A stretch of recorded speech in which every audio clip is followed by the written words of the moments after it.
While talking about film culture, we must remember that after almost 125 years of its inception, film has become an art by default. Today we admit everywhere that if poetry is a form of art, film too may become an art in its own right. But it was not so in the beginning. In the beginning of the 20th century, no intellectual anywhere on this planet admitted that film has a kind of artistic dignity of its own.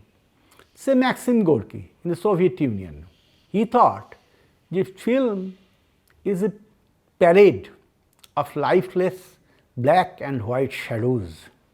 Paul Valéry, a poet in France, said that how can people consider film as an art? It can, at best, comb the exterior of reality, and art is definitely not meant to imitate reality like that.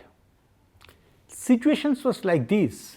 Even if you consider Garcia Marquez's novel 100 Years of Solitude, you would feel that when Colonel Aureliano Buendia brought film in Latin America, people felt disgusted and confused. Film was not received warmly anywhere on the planet. It was mainly a matter of attraction, ready, available, quick and cheap attraction. But after some time, people began to understand that film has an inherent capacity for communication. It does not require literacy. There is nothing called cinemacy. Despite this, people everywhere can read the images in their own way, regardless of the fact whether they belong to Sweden or Sri Lanka. They can read the images, but they cannot read literature or any other form of art. If we talk about India, in the beginning, the intellectuals practically refused to take any note of a phenomenon called film culture. Rabindranath did not like film that way till 1925. After 1925, he, while coming back from Italy in the decks of a ship, saw some Hollywood films and showed some kind of interest. He was requested by UFA Studio in Germany to make a script. He prepared a script called The Child, but the project was abandoned because of Nazi pressure. But Rabindranath did inform us that film is different from literature.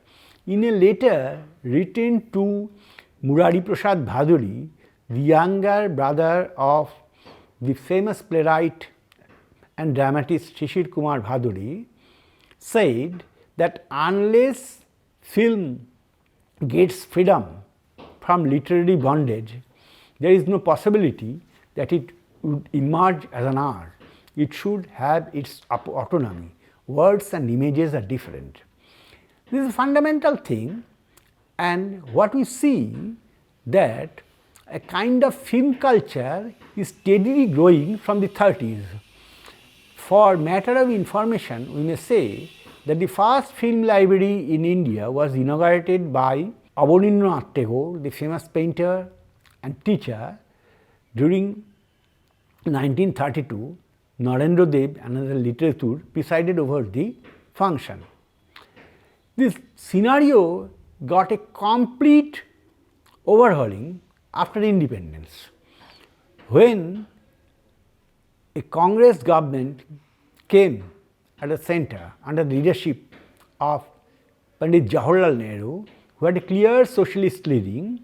He gave extreme impetus to film in tune with the Leninist version of culture. As everybody knows now, the first film institute in the world was established at the initiative of Lenin. in 1919. The institute is known everywhere as VGIK. So, and it was Lenin who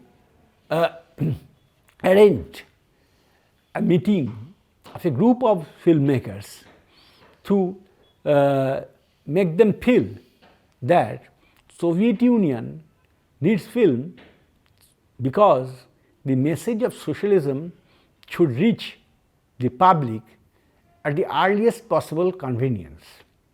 Almost the same opinion was expressed by Nehru when he advised his culture ministry to organize a film festival comprising films from different countries of the world.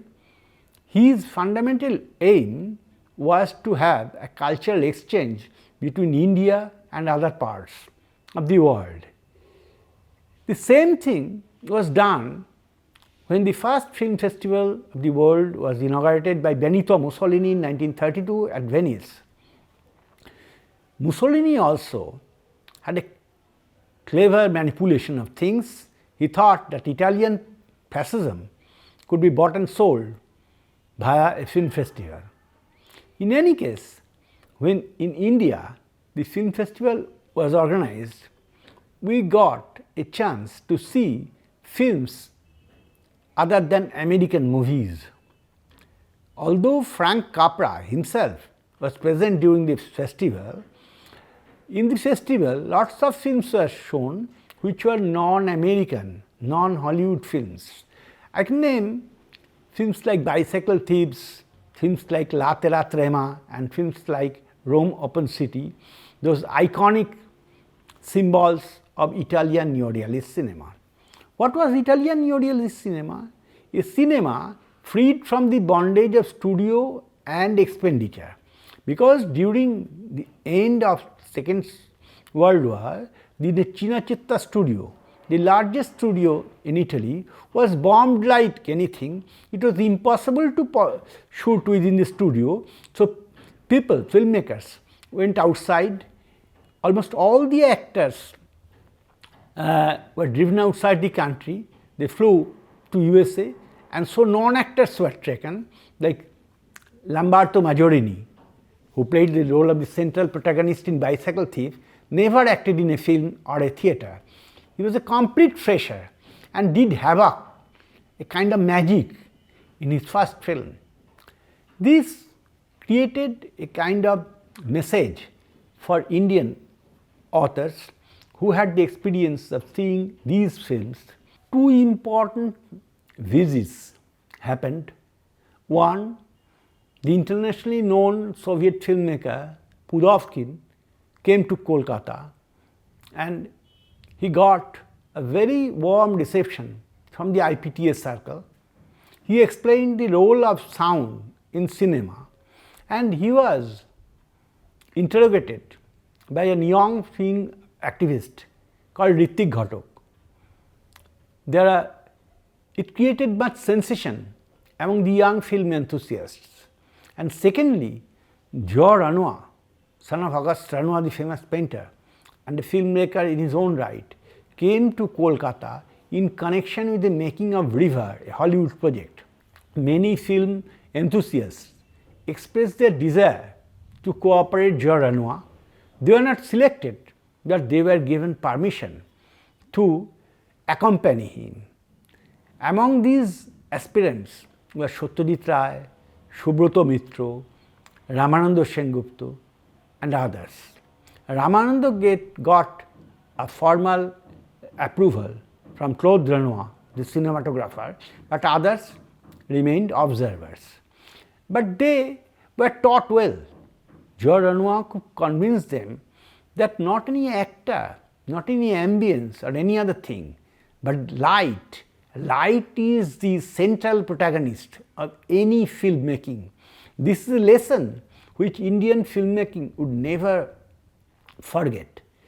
It is interesting to note that Government of India invited the principal of Polish State Film School, Georg Toeplitsch, to visit and advise Indian film industry how to develop.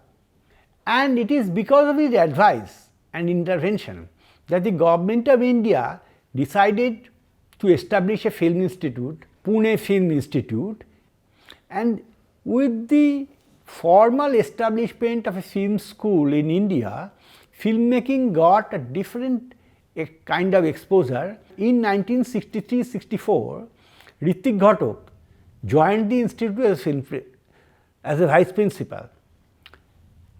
It is mainly because of his inclusion that film curricula was changed, revised and updated.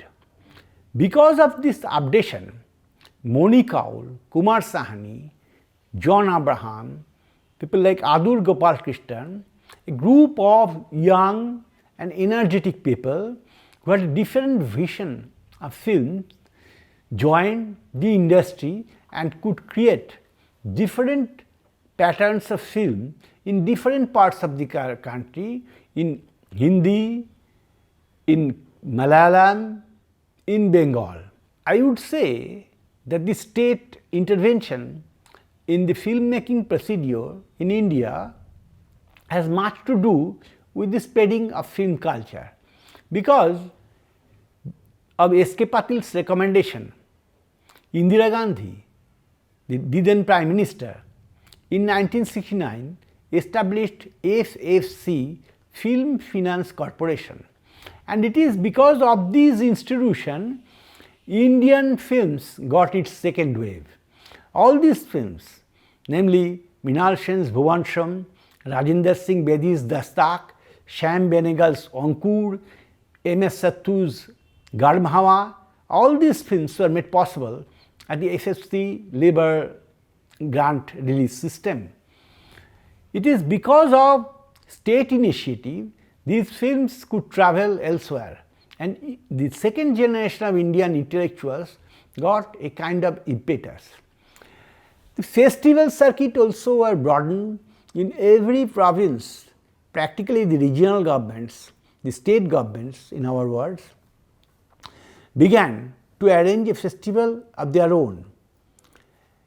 That gave yet another kind of energy level to the young film enthusiasts, because in Kolkata we saw Antonioni flew all the way to attend Kolkata International Film Festival. We saw in the courtyard of Nandan, the West Bengal Film Center, people like Fernando Solanas, people like Jafar Panahi and others. We got a chance to interact, and this interaction produced heavy effects, as we all know, that we came in contact with them, we came in contact with the script writers, some cinematographers, and mainly third world filmmakers. We are shown films like Night and Fog by Ala Rene, we are shown Hours of Furnace by Fernando Solanas, and definitely all the Mrinal Sen films in the early 70s, even Satyajit Ray films, even Govind Nihalni films, they learned from these festival experiences. It's a positive part played by the government of India during the Indira Gandhi regime. Film could move regardless of the fact whether private producers finance them or not. Now the situation has changed. The state has taken a back seat, the private producers came into the forefront, but because of the digital filmmaking procedures and the new era, many independent filmmakers came to the forefront and they are trying to make films. During the beginning of the 80s, Satyajit Ray was invited by the Jadavpur University to receive an honoris causa, an honorary DLED degree. And while thanking Jadavpur University, Satyajit Ray said that now a time has come to this part of the planet when film studies can be taken up as an academic subject, not in terms of film making only, but in terms of academic research also. It's a good thing that Government of India readily accepted his proposal, and from 9th plan onwards film studies was established as a separate discipline, first in Jadavpur University, now in about 11 universities of India. Film is also taught as a part of mass communication elsewhere, practically all over the country. So, film has a steady support base now, and we can safely remember those good old days where when film was referred as talkies, as bioscopes, as matters of relaxation. People never thought that these things, these cheap entertainments, vaudeville shows, the roadside entertainments would become a site of academic research, but it happened. Sometimes dreams come true.